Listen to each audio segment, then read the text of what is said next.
Singer Sidhu मूसेवाले की हत्या वाले मामले में दिल्ली पुलिस ने बड़ा खुलासा किया है। जिस लॉरेंस बिश्नोई से लंबे समय से पूछताछ हो रही है, अब पुलिस ने उसे इस मामले का मास्टरमाइंड बता दिया है। इस हत्याकांड में अभी तक 5 आरोपियों की पहचान कर ली गई है और आगे की जांच की जा रही है। वहीं दूसरी तरफ सिद्धेश हीरेमाल की भी इस केस में सक्रिय भूमिका सामने आ गई है। एक जो मेजर क्रिमिनल था, जो कि मर्डर केस में उसकी अरेस्ट डली है, आज उसकी 13 दिन की पुलिस कस्टडी रिमांड भी पुणे रूरल पुलिस को मिला है। तो हमारी टीम कल से ही स्पेशल सेल की पुणे में है। तो महाराष्ट्र पुलिस से भी हमने कुछ इनपुट शेयर करी हैं। इनफैक्ट उनकी मुंबई पुलिस क्राइम ब्रांच की टीम भी हमारे स्पेशल सेल की टीम में जो मेन इन सब का ऑर्गेनाइजर है लॉरेंस बिश्नोई, उससे क्वेश्चनिंग कर रही है।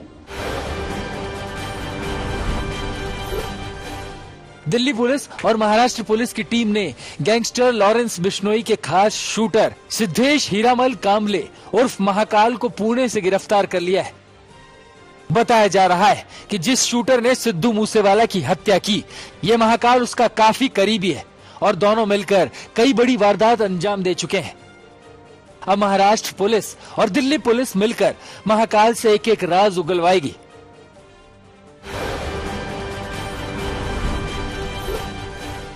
वहीं राजस्थान के श्रीगंगानगर में लॉरेंस बिश्नोई गैंग के एक सदस्य राजवीर सादुल पिस्तौल के साथ गिरफ्तार कर लिया गया है। इसने मूसेवाला मर्डर केस के बाद एक ऑडियो वायरल किया था, जिसमें बताया था कि आखिर सिद्धू मूसेवाला को क्यों मारा गया।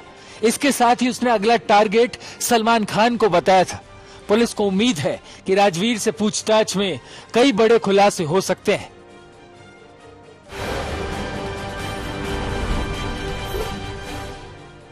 लखनऊ में एक महिला की हत्या हुई। हत्या का आरोप महिला के ही 16 साल के बेटे पर है। उसने 3 दिनों तक घर में 10 साल की बहन के साथ मां की लाश को रखा। पुलिस के मुताबिक नाराज किशोर ने मां को 6 गोलियां दाग दी। मर्डर के बाद पार्टी भी की। वहीं दोस्तों को मां की चाची के घर जाने की बात कही। 2 दिन बाद जब घर से बदबू आई तो इस हत्याकांड का खुलासा हुआ।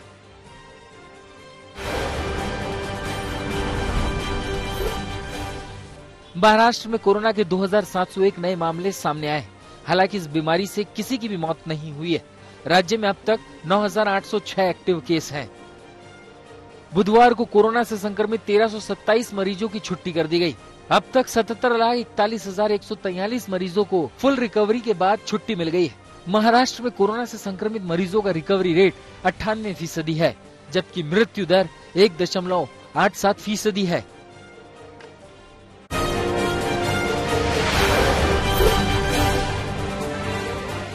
महाराष्ट्र के सीएम उद्धव ठाकरे ने टारगेट किलिंग और नुपुर शर्मा के बयानों को लेकर मोदी सरकार पर तीखा हमला बोला। औरंगाबाद की रैली में उद्धव ने सवाल पूछा कि कश्मीरी पंडितों के हाल पर सरकार चुप क्यों है। कश्मीरी पंडितों के बहाने ही उद्धव ने हनुमान चालीसा विवाद का जिक्र करते हुए सांसद नवनीत राणा और नवनीत के समर्थन में खड़ी बीजेपी और एमएनएस चीफ राज ठाकरे पर निशाना साधा। कहा कि हिम्मत है तो कश्मीर में जाकर हनुमान चालीसा पढ़ें। काय गुन्हा काय त्यांचा? आपल्या हिंदुस्थानामध्ये पुन्हा एकदा 30 वेळ येते की काय काश्मीरमध्ये नवी ती आलेली आहे।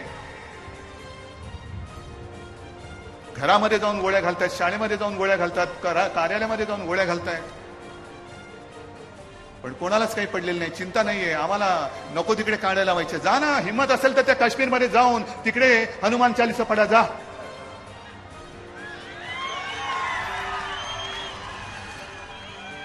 जा, उगाच कुठेतरी जाऊन ते दुधाचा अभिषेक काय करताय। हनुमान चालीसा नाही पडलं तर हिंदुत्व नाही। अरे हे नामर्दाचं हिंदुत्व आमच्याकडे नाहीये। मर्द असाल तर काश्मीरी पंडितांची पहिली रक्षा करा। जा तिकडे, हिम्मत असेल तर तिकडे जा।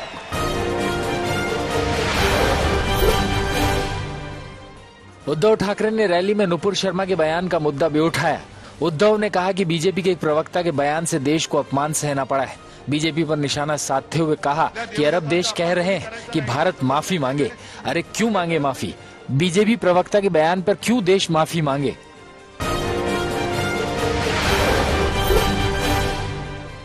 आज एका भाजपच्या कोणत्या तरी प्रवक्त्याने त्या प्रेषिताचा अपमान केला। काय संबंध काय तुमचा? संबंध काय? आपल्या देवदेवतांचा अपमान कोणी करायचा नाही, तसंच त्यांच्याही करण्याची तुम्हाला काही गरज नाहीये.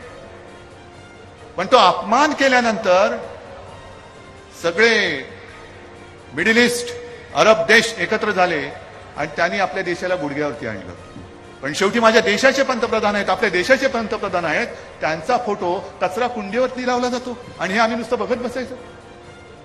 कोणामुळे परिस्थिती आली? भारताने माफी मागायची, आपल्या हिंदुस्थानने माफी मागायची, काय देशाने काय केले?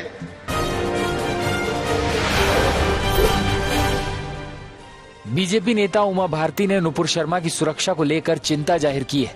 आज तक से बातचीत में उमा भारती ने कहा कि अपने बयानों को लेकर बीजेपी नुपुर पर कार्रवाई कर चुकी है, लेकिन अब उन्हें भेड़ियों के सामने नहीं छोड़ा जा सकता.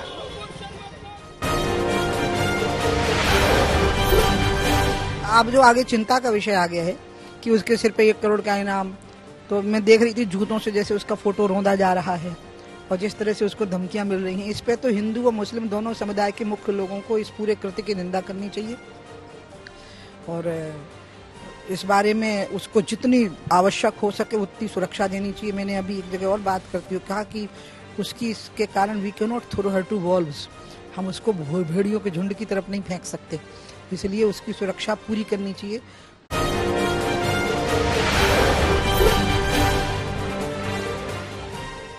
नेशनल हेराल्ड मामले में ईडी के समन पर सोनिया गांधी ने 3 हफ्ते का वक्त मांगा है. सोनिया गांधी को कल ईडी ने पूछताछ के लिए बुलाया था, लेकिन कोविड की वजह से वो नहीं गई. ईडी ने सोनिया गांधी की अपील को मंजूर कर लिया है और जल्द ही नया समन जारी करेगी. वहीं 13 जून को राहुल गांधी की पूछताछ को लेकर कांग्रेस शक्ति प्रदर्शन करेगी. राहुल गांधी की पेशी की सुबह कांग्रेस के सभी सांसदों को पार्टी मुख्यालय आने को कहा गया है.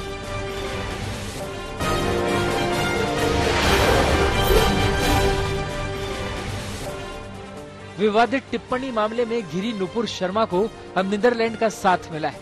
नुपुर शर्मा को समर्थन देकर चर्चा में आए नीदरलैंड्स के दक्षिणपंथी नेता गिट विल्ड्स ने इस धमकी को लेकर नया बयान दिया है.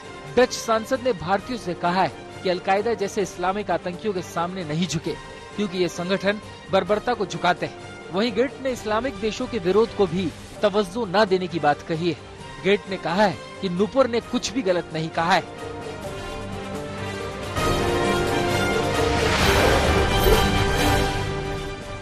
आम आदमी पार्टी ने विधानसभा चुनाव की तैयारी के लिए गुजरात यूनिट को भंग कर दिया है.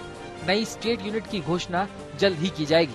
इसके एक दिन पहले ही आप ने हिमाचल प्रदेश में अपने संगठन का पूरा ढांचा भंग कर दिया था और करीब 410 पदाधिकारियों की नई टीम का ऐलान किया है.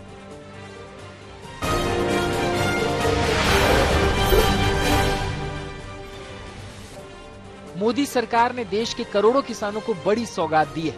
17 खरीफ फसलों के न्यूनतम समर्थन मूल्य को बढ़ा दिया गया है. तिल पर 523 रुपए की वृद्धि की गई है.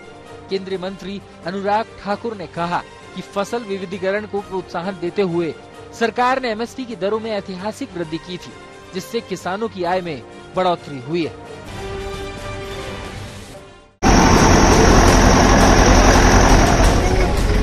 बीती रात मुंबई के बांद्रा पश्चिमी इलाके में एक 3 मंजिला इमारत गिरने से अफरा तफरी मच गई. हादसे में एक शख्स की मौत हो गई, जबकि 22 लोग घायल हो गए. सभी घायलों को पास के अस्पताल में इलाज के लिए भर्ती कराया गया है. पुलिस के मुताबिक बिल्डिंग में रहने वाले सभी लोग बिहार के मजदूर थे. हादसा रात के करीब 12:15 बजे हुआ. ग्राउंड फ्लोर पर रहने वाले सभी लोगों को सुरक्षित निकाल लिया गया है, जबकि पहली मंजिल पर मौजूद 6 लोग घायल हो गए और दूसरी मंजिल पर कुल 17 लोग थे, जिनमें एक शख्स की मौत हो गई और 16 लोग घायल हो गए. पुलिस के मुताबिक शुरुआती जांच में लगता है कि उस बिल्डिंग के पास एक झोपड़पट्टी को मंगलवार को गिराया गया था. हो सकता है इस वजह से इस बिल्डिंग का सपोर्ट ढीला पड़ गया और ये हादसा हुआ है. सेकेंड फ्लोर में टोटल 17 लोग थे. 17 में से 16 लोग इंजर्ड थे. वो सब अभी बाबा हॉस्पिटल में सेफ है, बट एक पर्सन का डेथ हुआ है.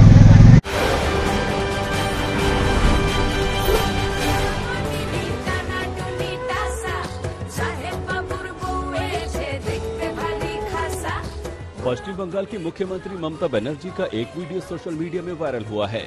वीडियो में ममता बनर्जी आदिवासी ग्रुप के साथ एक शादी समारोह में डांस करती नजर आ रही हैं. ममता बनर्जी अलीपुरद्वार जिले के हासीमारा में आदिवासी सामूहिक विवाह में पहुंची थी. समारोह में अलीपुरद्वार, जलपाईगुड़ी, कूच बिहार जिलों के 570 लोगों की शादी हुई। इस मौके पर ममता बनर्जी ने सभी दुल्हनों को 25-25 हजार रुपए का चेक भी सौंपा।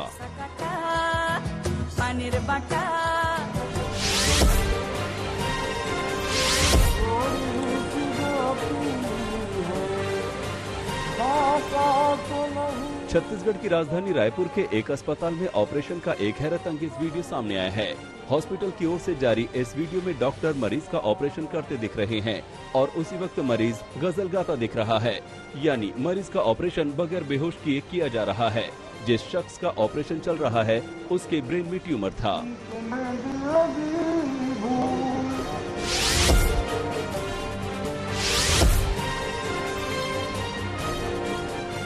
कहावत है कि सीखने की कोई उम्र नहीं होती। असम की 45 साल की एक महिला ने इस कहावत को सही साबित किया है। 3 बच्चों की मां 45 साल की बुलबुली खातून ने इस साल 10वीं परीक्षा पास की है। पारिवारिक जिम्मेदारी की वजह से बुलबुली ने पढ़ाई छोड़ दी थी। इस साल उन्होंने असम के बिश्वनाथ जिले में फखरुद्दीन अली अहमद हाई स्कूल से 10वीं की परीक्षा दी थी। पिछले 12 साल से वो आंगनबाड़ी कार्यकर्ता के रूप में काम कर रही हैं। 10वीं पास करने के बाद 45 साल की बुलबुली खातून ने कहा कि वो खुश हैं, उनका सपना पूरा हुआ।